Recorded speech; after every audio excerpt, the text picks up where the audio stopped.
पहाड़ कैसे होंगे। आयु जो 15 साल का था, पिछले 3 साल से चंडीगढ़ में ही रह रहा था। फिर भी वो कभी हिमाचल की हसीन वादियों में नहीं गया था। पर उसका यह सपना इस स्कूल ट्रिप में पूरा होने वाला था। ढेर सारे लंच बॉक्सेस से खाना खाते हुए और अंताक्षरी खेलते हुए पूरा दिन बीत गया था। वो शिमला पहुंचने ही वाले थे कि पता नहीं कैसे उनकी बस जो कुछ मिनट पहले एकदम ठीक चल रही थी, उसमें से धुआं निकलने लगा। रात बहुत हो चुकी थी और बच्चे साथ में थे, तो सब टीचर्स ने मिलकर फैसला लिया कि वो पास में ही एक होटल के अंदर रुक जाएंगे और सुबह मैकेनिक को बुलाकर बस ठीक करवा कर शिमला के लिए वहां से निकल जाएंगे। वो लोग पास के एक होटल तक पहुंचे। वो होटल दोनों तरफ से बड़े बड़े पेड़ और पहाड़ों से घिरा हुआ था। सब टीचर्स ने बच्चों को होटल में अलग अलग कमरों में बांट दिया और डिनर के बाद सब सोने चले गए। आयु को अपने 2 दोस्तों अमन और रोहन के साथ कमरा मिला था और वो बहुत खुश था क्योंकि वो दोनों उसके काफी अच्छे फ्रेंड्स थे। आयु, अमन और रोहन जब कमरे में गए तो कमरे की खिड़की से उन्हें जंगल के बीचों बीच एक झील दिखाई दी। उन सभी को याद था कि कैसे पिछली स्कूल ट्रिप पर रात में 2 बच्चे ऐसे ही झील पर निकले थे और वो स्कूल के सबसे पॉपुलर बच्चे बन गए। तो उन तीनों ने भी प्लान बनाया कि इस बार वो भी कुछ कारनामा करेंगे। उन्होंने सोचा कि वो होटल से छुपके से निकल जाएंगे और उस झील पर जाकर फोटो खींचकर वापस आ जाएंगे। जैसे ही होटल का गार्ड सो गया, वो तीनों निकल गए।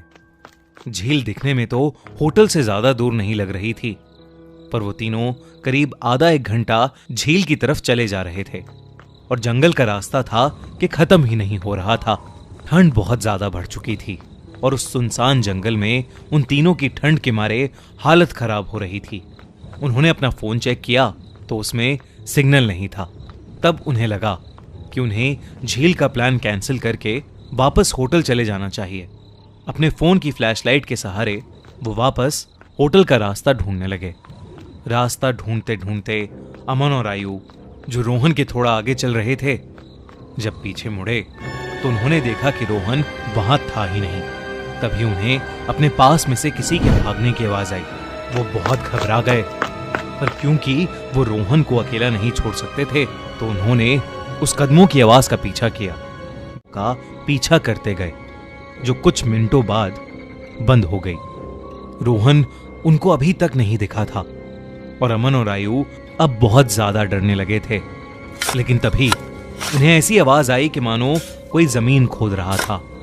वो धीरे धीरे उस आवाज के पास गए और झाड़ियों के पीछे से उन्होंने देखा कि और कोई नहीं बल्कि रोहन ही जंगल में एक गड्ढा खोद रहा था।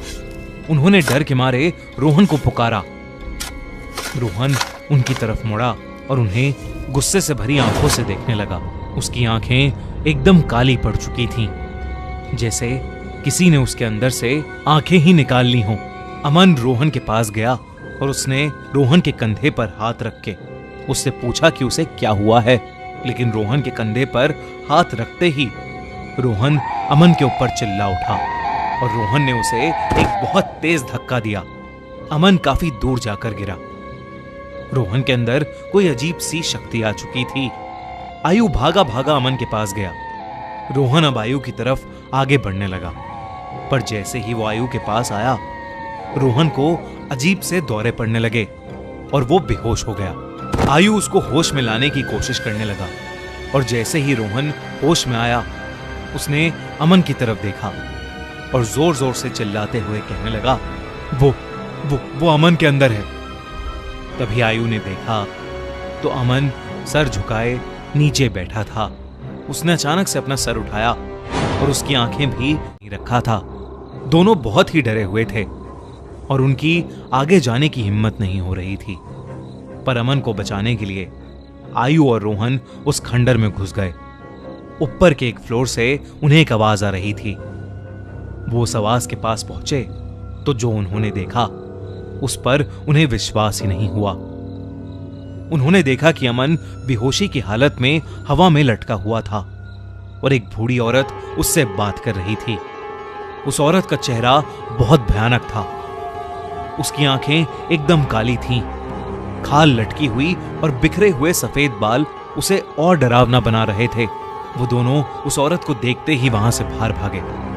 वो औरत भी उनके पीछे पीछे आने लगी।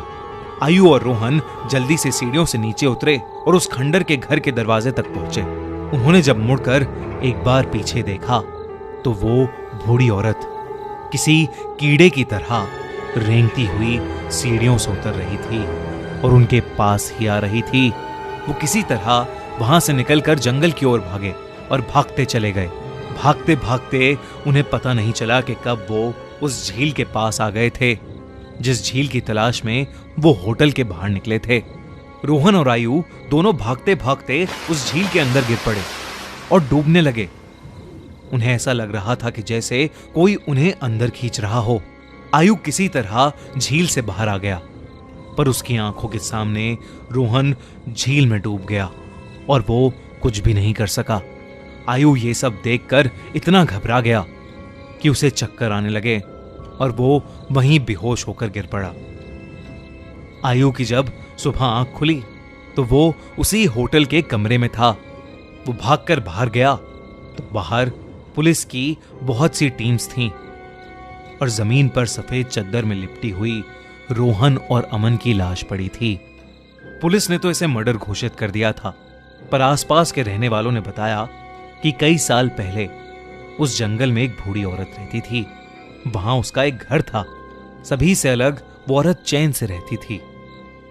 पर एक रोज उसके घर को कब्जाने के लिए पास के गांव के कुछ लोगों ने उसके साथ बदसलूकी की और उसे मारकर उस झील में फेंक दिया। तब से कोई भी इंसान रात में जंगल की ओर या उस झील के पास नहीं जाता। कहते हैं कि उस बूढ़ी औरत की आत्मा अभी भी वहां अपने बदले के लिए भटकती है। काश ये बात इन तीनों दोस्तों को पता होती तो शायद आज आयु के साथ साथ रोहन और अमन भी जिंदा होते।